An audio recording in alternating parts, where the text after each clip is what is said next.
I got lucky in high school because I had a friend whose dad owned this little bitty radio station in the hometown where I went to high school.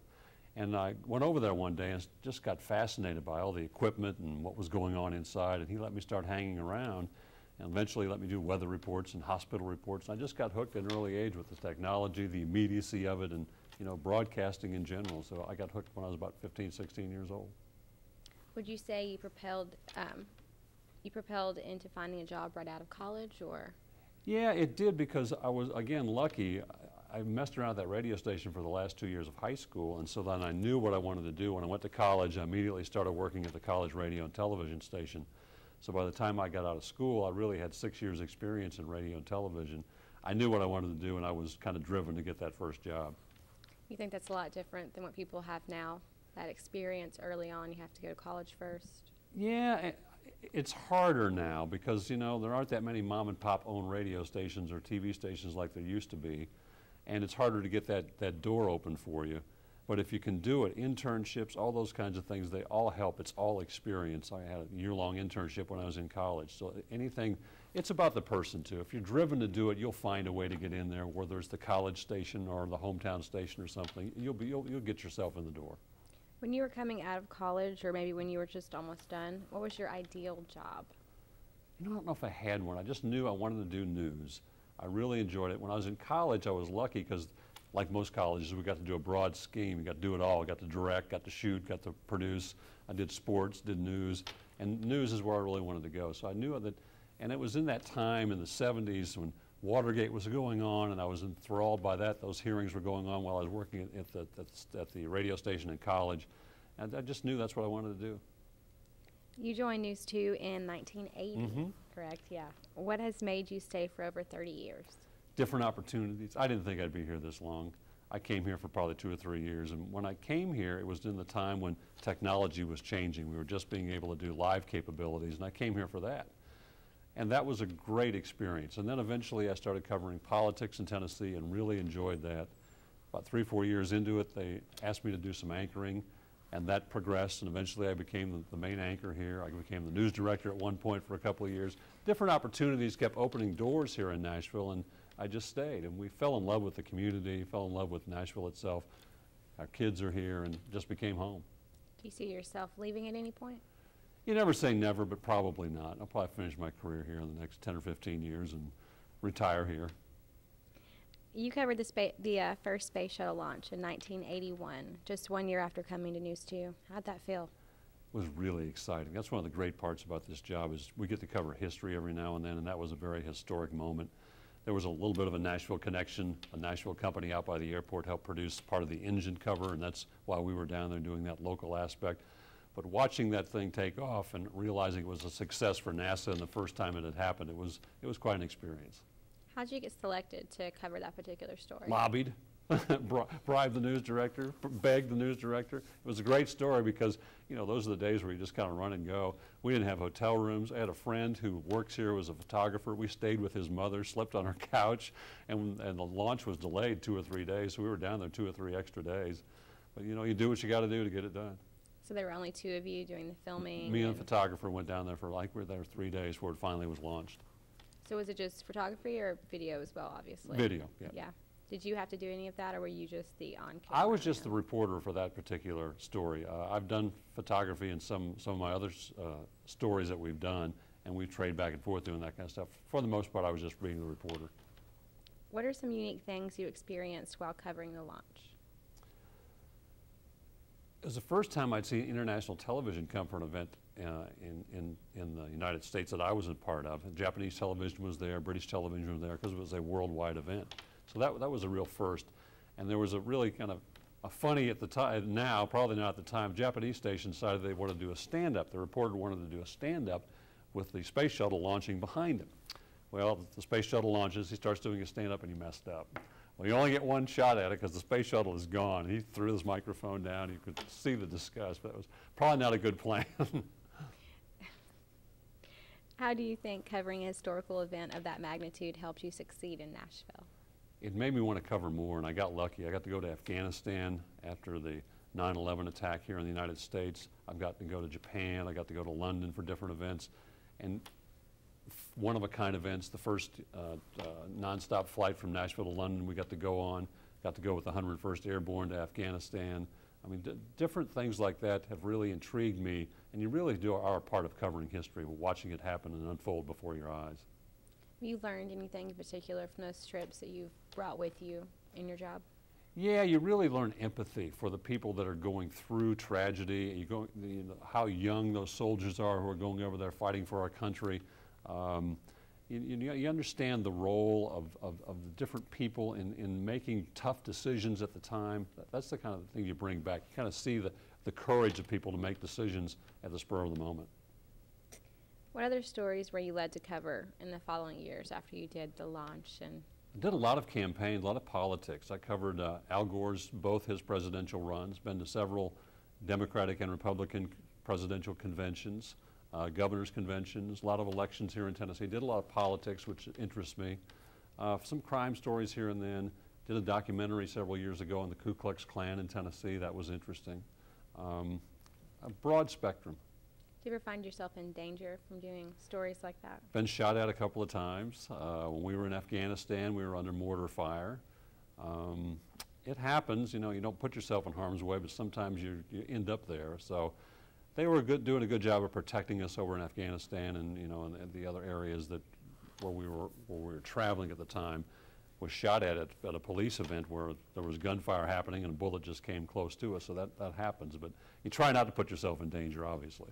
So you weren't the target, you were just... Hopefully it wasn't the target. Hopefully it was just a stray bullet coming that way. Like you said, you had the privilege to interview Vice President Al Gore. What was significant about that interview? At the time, when the first time I interviewed him, when he was running for president, he was 39 years old. He was a young man running for president of the United States. He turned 40 during that campaign. That to me was intriguing. Here was this young Tennessee guy whose father was a senator. He had become a United States senator. There was a lot of history in his family. And here he was at this very young age running for president, and we were getting to follow him on this trail. In fact, the interview we did was in Boston. It was one of the primaries going on in Boston. Did you ever think about comparing him to someone else of your generation, JFK, maybe the young and the family? And yeah, I mean, I think that there was a lot of that. I mean, he had similar political background. There was the whole philosophy were similar. They're both Democrats. So yeah, there was certainly some comparisons. In 2010, you interviewed former President Bill Clinton about his backing of Mike McWhorter's campaign. What message did you want to get out of that interview? He was real good friends with Governor McWhorter, Mike McWhorter's father.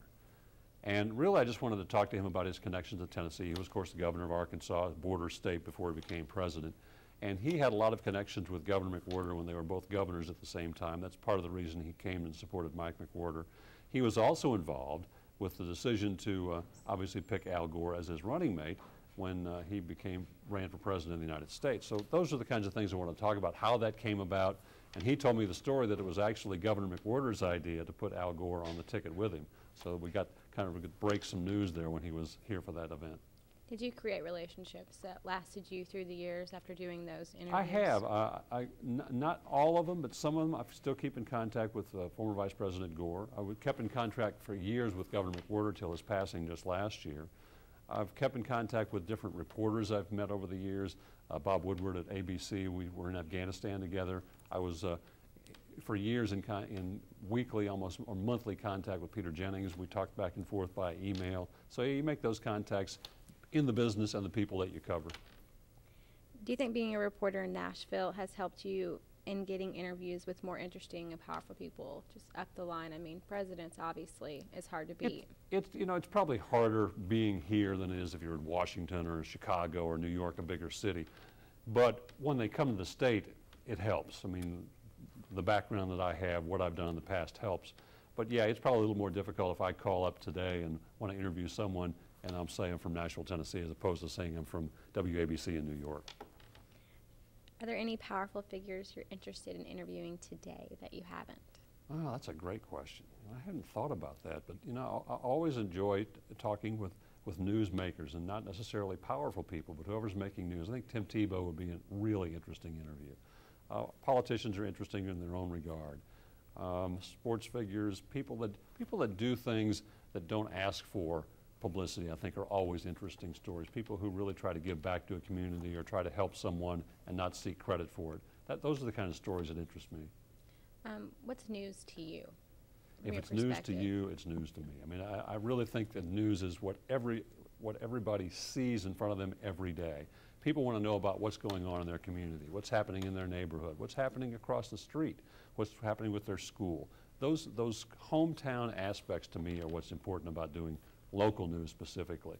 I can do some national things as well, but national news is covered on cable networks and the national networks. What I'm important to people for is covering what's happening here in Tennessee and what's happening in Nashville, because they can't get it anyplace else. What do you think is unique about Nashville and journalism, that correlation?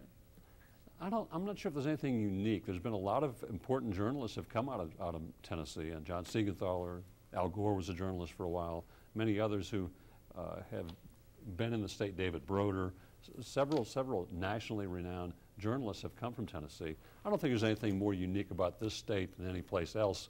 People tend to have their career begin and launch, and then they move forward, but that's kind of what's happened here. Your show, This Week with Bob Mueller, it's such an accomplishment, obviously. What do you enjoy most about it? I really enjoy the interview aspect of it, and just the back and forth when I talk to the Republican voice and the Democratic voice. Everybody's opinions is important, and this is a show where we can get a lot of opinions out there. We can talk to newsmakers, and we can get kind of the pulse of the community out there. And I think it's again, one of those things. Politics isn't everybody's cup of tea, but people want to know what their elected officials are up to, and they want to hear from their elected officials. They want to see them, and that's the opportunity that I try to present to them through my show.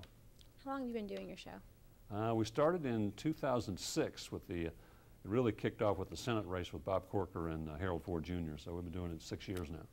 Was that your idea? Or it was my idea. I thought no one in Nashville was doing any kind of political show at all, and I decided there was a void there. Maybe we could do something that might fill that void, and hopefully it has.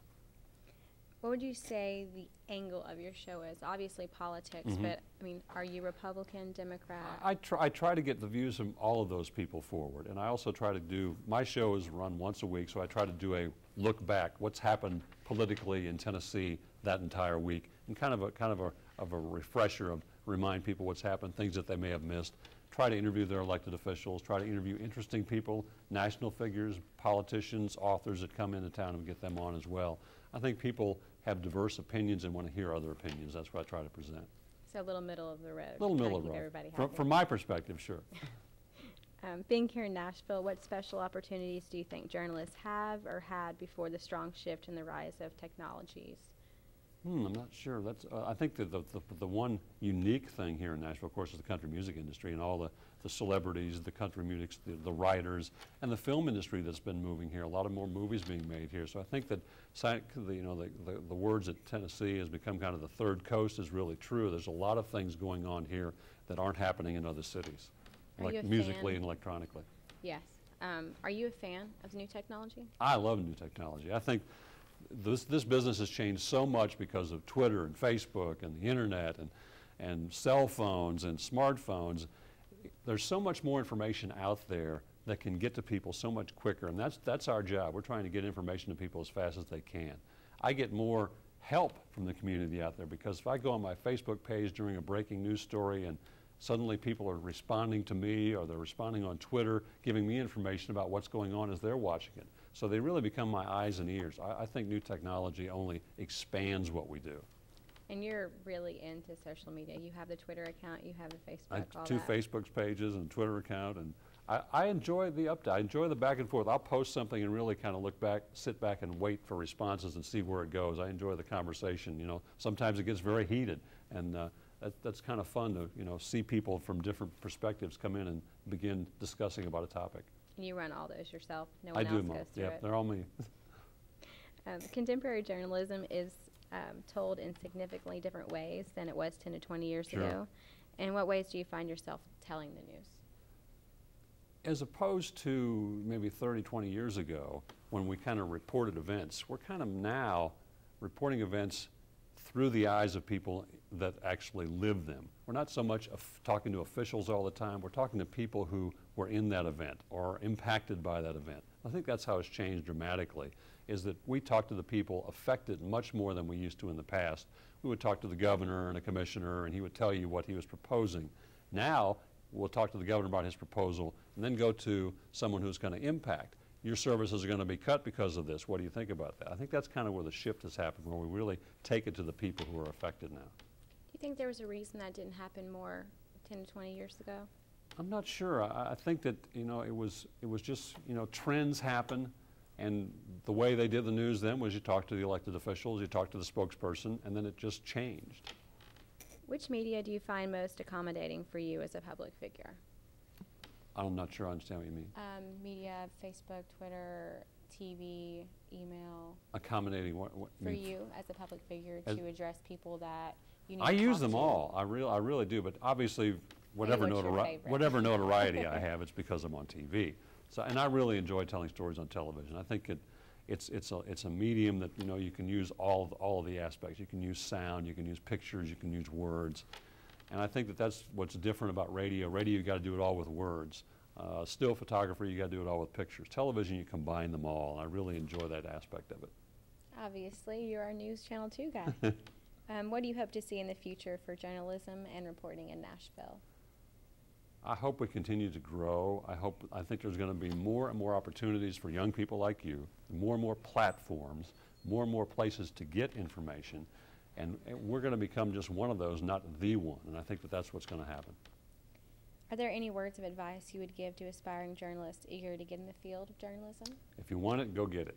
Write as much as you can. Writing is, to me, an underappreciated and under-stressed important aspect of what we do. If you got the drive, you'll find a place to get in. You know, there's so many opportunities now. If you want to be on TV but can't find something, try something on social network. Produce your own video, get it on YouTube. There's so many different ways to do it now that I think that people who really want it, they're going to find that avenue.